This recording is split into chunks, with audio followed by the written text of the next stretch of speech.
the thing that defines the style is not what you call it.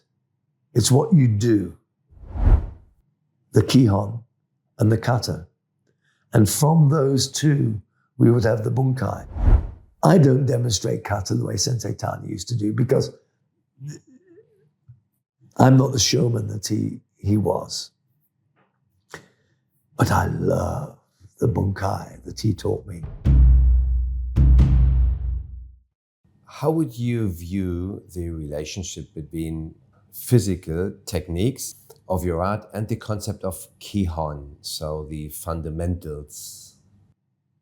In France, if you were to ask a French senior karateka what style they do, they will tell you, I do Shito-ryu kata, or I do Shotokan kata, or I do Goju kata, or I do Shukukai kata. Whatever kata they do. Because the thing that defines the style is not what you call it. It's what you do. Let's say we got rid of styles completely. We would still have the Kihon and the Kata. And from those two, we would have the Bunkai. The Bunkai of Kihon is kumite. The Bunkai of Kata is the tactics with which we apply the Bunkai of the Kihon. So you can't have karate without Kihon. You can't have karate without Kata. And those people who say that you can are mistaken. Okay.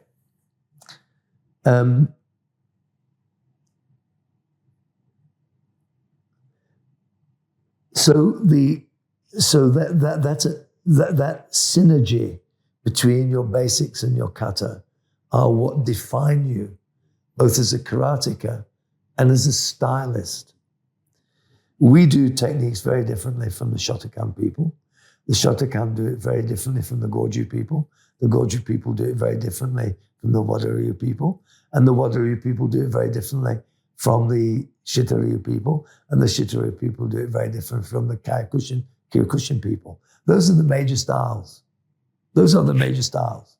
There are other people who will tell you, well, okay, there's this one and this one and this one and this one. But those are some of if you take those 5 or 6 styles, probably 80% of karateka in the world would belong to one of those styles or their offshoots or people claiming to be doing that style, okay? But you are defined by the Kihon and the Kata that you do, and the closer you are to the origin of the style, the more pure will be the Kihon and the Kata.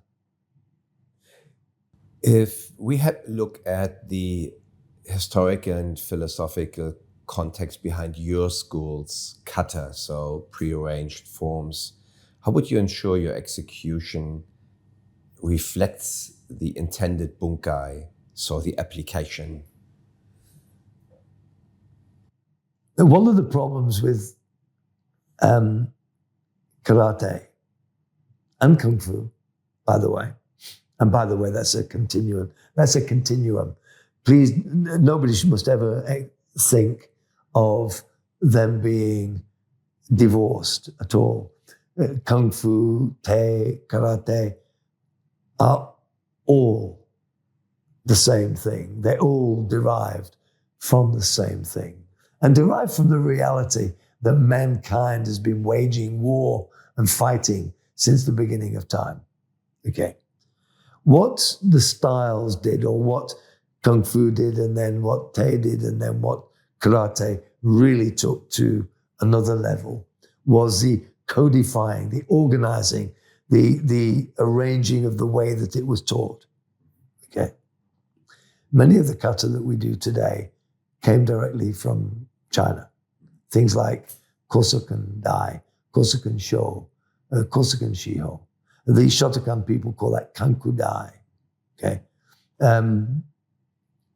Kankudai means to view the sky.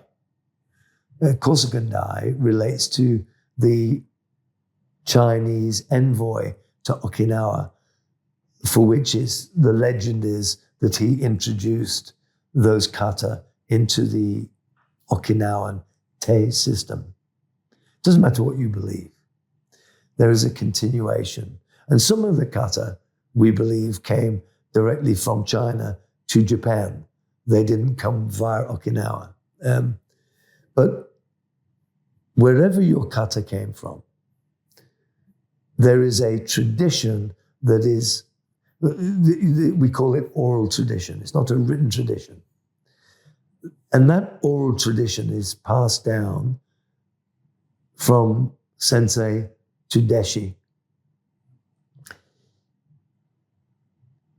In my book, those of you who choose to read it, I talk about okugi. Okugi means secret technique or technique specific to that ryu. And those techniques were only discussed, taught to the chosen few, the uchideshi, the inside students. And they are very, very small. I mean, I have taught thousands of people, and I mean literally tens of thousands of people over the last 50 odd years, 56 years, 60 years.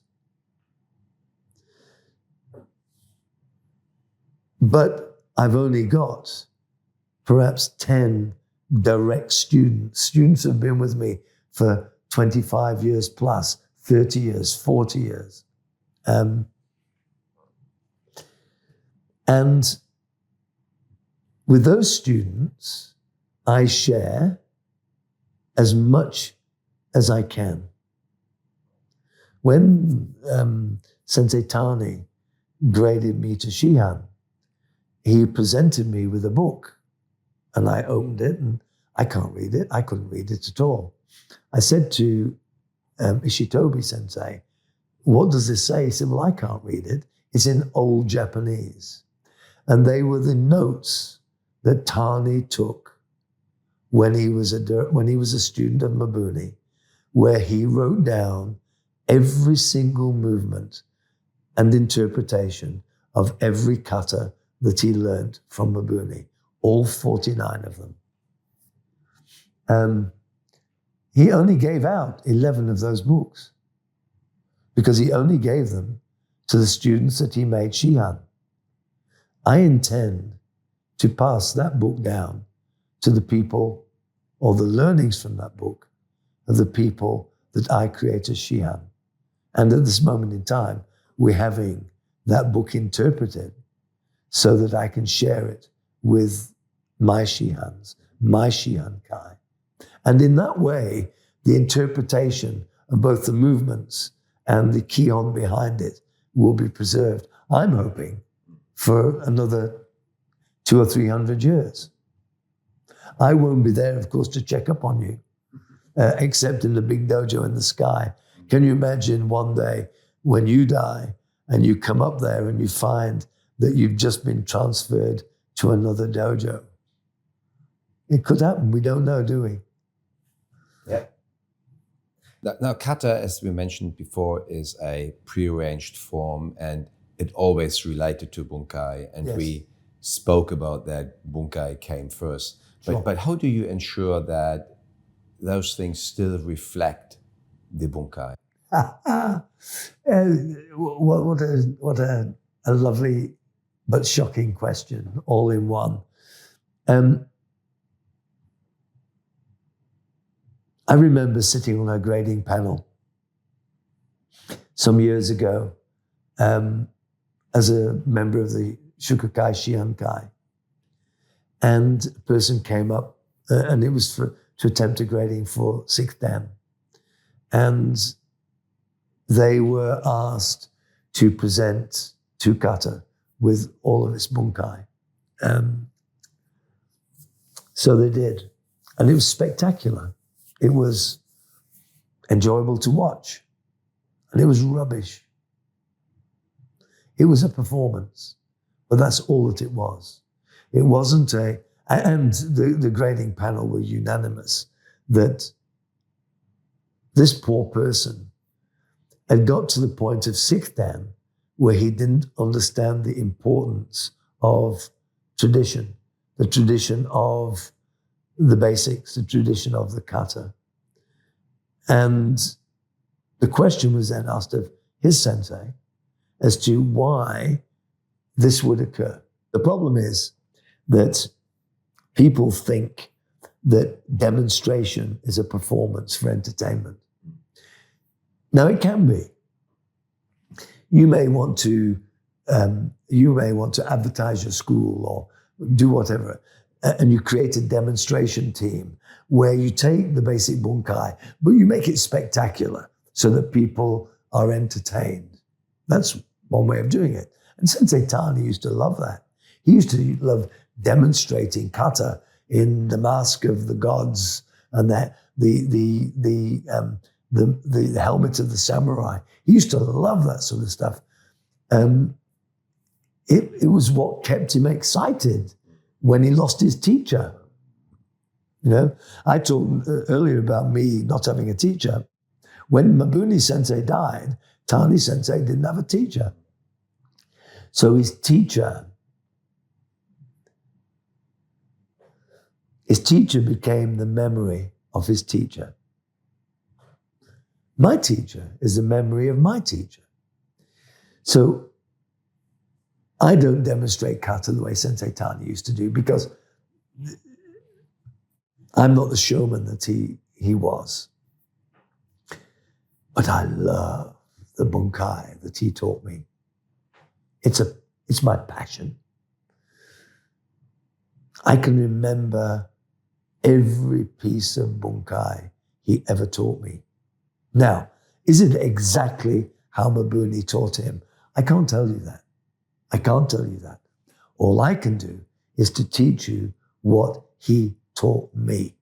Now, let me sound a word of warning. You're a Shihan in your own right.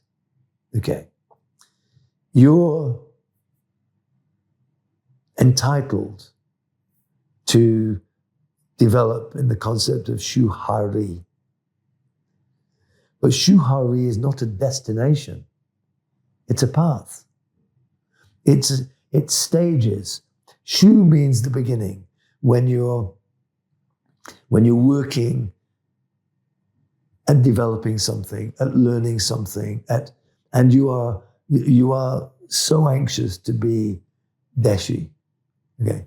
Ha is the next stage where you've really enjoyed this and you're starting to give it a little bit of your own flavor. Maybe you've got long legs, so you do a lot of kicking to head height. Maybe you've got short legs, so you do more work in terms of deep stances and so on. So you start to give what it is that you teach, what it is that you share, a flavor of you. But that's not Yanka Ha. You're not ready for that yet. You're still playing with it. But then you reach a stage where you truly are now interpreting things based on your understanding. That's Ri. But you don't stay in Ri as a destination, because what you do is you come back and you study something new and you develop that. So it's a constant cycle of learning if you adapt it as shuhari was intended to be used. People use it as an excuse to break away from their teacher. You know, they think that at 4th Dan, and 4th Dan's a really dangerous grade. People get to that stage and they think that they know most of what it is that they need to know. Or even 5th Dan or 6th Dan or 7th Dan. We all need a teacher, as I said to you once before. Even when you reach the stage where you are truly in your own space, you would only adopt the name that you deserve. Yanka Ha Sangokan Ki Dojo. You would only adopt that fully once I'm gone. Because at that point in time, you are totally responsible for that ongoing development. Does that make sense? Yes.